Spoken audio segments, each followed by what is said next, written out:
Hello friends, स्वागत है आपका मेरे हिंदी यूट्यूब चैनल पर। आज मैं आपके लिए लेकर आई हूँ सामान्य हिंदी का टॉपिक, जिसमें मैं आपको पढ़ाने वाली हूँ सघोष अघोष ध्वनियाँ तथा अल्पप्राण तथा महाप्राण ध्वनियाँ। ये टॉपिक बहुत ही इम्पोर्टेंट है। क्यों है इम्पोर्टेंट कि आप अगर डीएसएसपी के पीवाईक्यू देखें, यानी कि प्रीवियस ईयर क्वेश्चंस देखें, तो इसमें से आपको प्रश्न जरूर मिलेगा। ये मतलब 100% बात श्योर है। मैं अपनी ऑब्जर्वेशन के आधार पर ही इस टॉपिक को यहाँ पर लेकर आई हूँ। ठीक है, अब क्या है कि इसको ध्यान से पढ़ना है। क्यों जरूरी है? क्योंकि दोनों आधारों में एक ही तरह के वर्ण आते हैं और जब हम परीक्षा भवन में बैठे होते हैं तो अधिकतर कंफ्यूज हो जाते हैं। तो आज इस तरीके से सीखेंगे कि कंफ्यूजन ना हो। ठीक, तो सबसे पहले हम देखें कि किन दो आधारों पर बांटा है हमने। एक तो हमने आधार लिया है कि जब हम शब्द वर्णों का उच्चारण करते हैं तो हमारी जो स्वर तंत्रियां हैं, वोकल कोड्स है, उनमें जो है कंपन होता है, उनमें मूवमेंट होती है। आप जैसे स्ट्रिंग्स होती हैं, बजती हैं, तो उसमें आपने देखा कंपन होता है। ऐसे ही हमारे जो है गले में स्वर तंत्रियां होती हैं, जब हम बोलते हैं तो उनमें कंपन होता है और तरह तरह की आवाज निकलती है। ठीक है, दूसरा, जब हम उच्चारण करते हैं किसी भी वर्ण का, तो आप हाथ रख के देखें कि हमारे मुख से जो है हवा निकल रही है। ठीक है, तो दो आधारों पर जो है व्यंजनों और स्वरों का वर्गीकरण किया गया। एक आधार लिया गया कि जब हम उच्चारित करें तो स्वर तंत्रियों में कंपन हो, और दूसरा आधार लिया गया कि श्वास वायु कितनी निकले। ठीक है, अब यहाँ पर ध्यान देते हैं, इसको हम कैसे भी समझ सकते हैं कि प्राण प्राण मतलब क्या होता है? प्राण वायु हम बोलते हैं ना, यानी कि श्वास।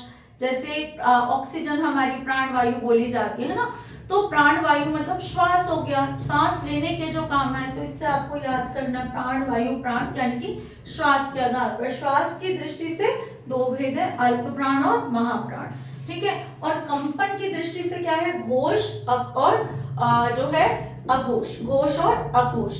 कैसे पता लगाएं? देखिए, इस पहले शब्द को समझते हैं। कैसे समझते हैं? जब भी हम किसी शब्द का विपरीत शब्द लेते हैं, मान लीजिए मैंने लिखा ज्ञान, ज्ञान का विपरीत क्या हो जाता है? अज्ञान हो जाता है या नहीं?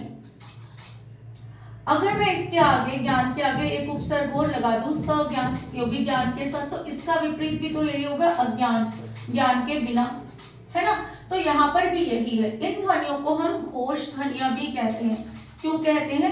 क्योंकि क्या अर्थ है? जैसे मैंने बोला, घोष का अर्थ है जहां कंपन हो, और जहां कंपन ना हो वो क्या होगा? अघोष।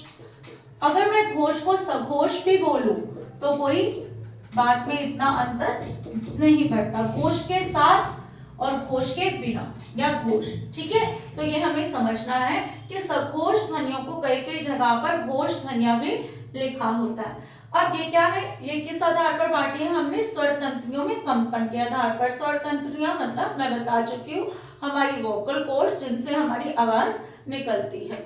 ठीक है, अब अघोष ध्वनियां कौन सी होती है और सघोष कौन सी होती है, इन्हें हमें याद करना है।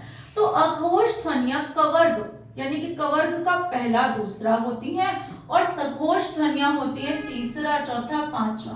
कवर्ग के जो 5 व्यंजन है, क ख ग घ अंगा, इसमें पहले दो क्या होते हैं? अघोष, और बाकी क्या होते हैं?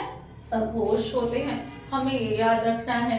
ठीक है, तो चवर्ग में भी पहले दो क्या है? अघोष है, और बाकी बचे 3 सघोष हैं। टवर्ग में भी पहले 2 अघोष हैं और बाकी 3 सघोष हैं।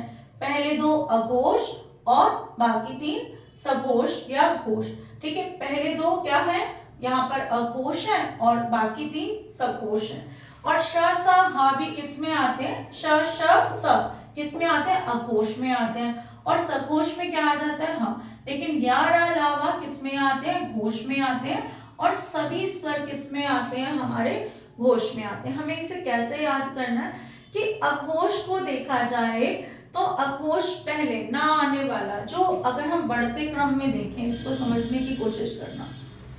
बढ़ता क्रम कैसे होता? आगे से कम, पीछे से ज्यादा, है ना? तो अघोष में केवल 2 है और सघोष में ज्यादा है। ठीक है, कितने हैं? 3 है। तो इसको ऐसे भी, ये तो अपनी एक इमेज बनाने वाली बात है दिमाग में, मैंने तो इनको ऐसे ही याद किया हुआ है कि कम वाला आगे है, बढ़ता जाए तो क्या हो जाएगा? सघोष।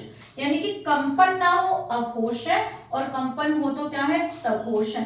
इनकी संख्या संख्या प्रत्येक वर्ग में 2 है, इनकी प्रत्येक वर्ग में 3 है, लेकिन कुल संख्या इनकी कितनी है? 13 है। क वर्ग का पहला दूसरा, च वर्ग का पहला दूसरा, ट वर्ग का पहला दूसरा, त वर्ग का पहला दूसरा और प वर्ग का पहला दूसरा, ऐसे करके ये 10 हो गए और श हो गए। ऊष्म व्यंजन के 3 यहाँ पर हो गए। ठीक है, तो ये कुल कितने हैं? 13 है। इसी का विपरीत 31, 13 का विपरीत क्या होता है? 31। ये याद रखिए कि 13 का विपरीत क्या होगा? 31। वो कितने हैं? सघोष है। वो कौन सी है? सघोष। वही बात बता रही हूँ कि कम है जो अघोष है, क्योंकि शुरुआत है, बढ़ता जाए तो चीजें बढ़ती जाती है, वो सघोष है। और कितनी है? 31 है। ठीक है, ये हमें याद करने 13 और 31 का। तो प्रत्येक वर्ग का तीसरा, चौथा, पांचवा व्यंजन ये तो है ही है। साथ में इसमें से ऊष्म व्यंजनों में से बचा हुआ एक अ यहाँ पर आ गए, हमारे चारों अंतस्थ व्यंजन आ गए और यहाँ पर सभी 11 स्वर आ गए। तो कुल मिलाकर बनते हैं हमारे 31 सघोष वर्ण। अघोष कम है और सघोष ज्यादा है। ठीक है, सघोष मतलब जोर के साथ, जोर का कंपन तो ज्यादा ही होगा ना वो। ठीक है, इस तरीके से इसको याद करने का प्रयास करें। दूसरी बात है यहाँ पर अल्प प्राण और महाप्राण की बात करते हैं। इसको हम किस आधार पर बांटा है? हमने मुख से निकलने वाली गर्म हवा के आधार पर। जब कम हवा निकले या ना ही निकले तो क्या होते हैं? अल्प प्राण। जब ज्यादा गर्म हवा निकले तो क्या होते हैं? महाप्राण होते हैं। ज्यादा निकलेगा तो महारूप होगा ना, और कम निकलेगा तो अल्प होगा। अल्प का मतलब थोड़ा और महा का मतलब ज्यादा से लीजिए। तो यहाँ पर क्या है कि कम हवा में क्या है? अल्प में, इसमें है हमारा पहला, तीसरा, पांचवा व्यंजन। पहला, तीसरा, पांचवा व्यंजन। मैंने इसको अपनी ट्रिक कैसे बनाई है याद करने की, थोड़ी सी फनी है। इस अल्प में मुझे 1 और 3 दिखता है। ठीक है, इस अल्प में मुझे 1 दिखता है, ये डंडा 1, और यहाँ पर क्या दिखता है? 3 दिखता है। तो पहला, तीसरा, और पांचवे का प दिखता है यहाँ पर अल्प में, पांचवे का प दिखता है। तो पहला, तीसरा, पांचवा कहाँ है? ये हमारे अल्प प्राण में है। पहला, तीसरा, पांचवा अल्प प्राण में है। महाप्राण में कैसे है? हमारा दूसरा और चौथा, दूसरा और चौथा है।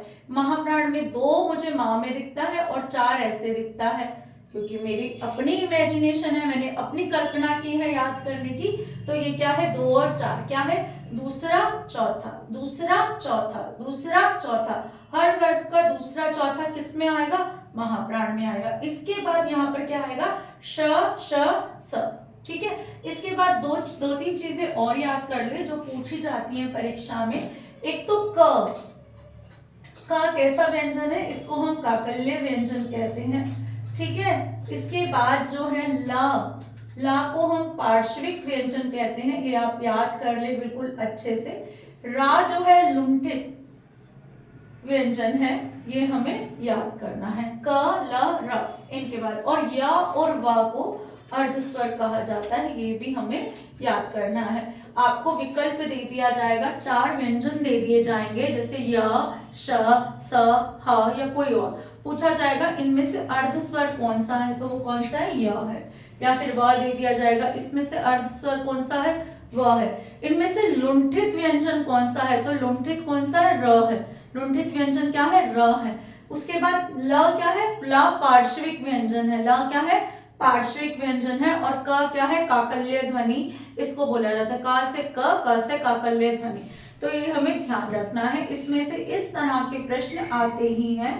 आपको क्लास अच्छी लगी हो तो वीडियो को लाइक, शेयर, सब्सक्राइब करना ना भूलें और कमेंट में ज़रूर बताइए। लाइक में मैं आपको पहले भी बोल गई हूँ, बहुत ज़्यादा जोर मेहनत नहीं लगती है। एक सिंगल सा जो है आप फिंगर से जो है लाइक का बटन दबा सकते हैं। चैनल को लाइक, शेयर, सब्सक्राइब ज़रूर करें ताकि आपकी तरह दूसरे बच्चे भी जो है इस क्लास का फ़ायदा ले सके। Thank you.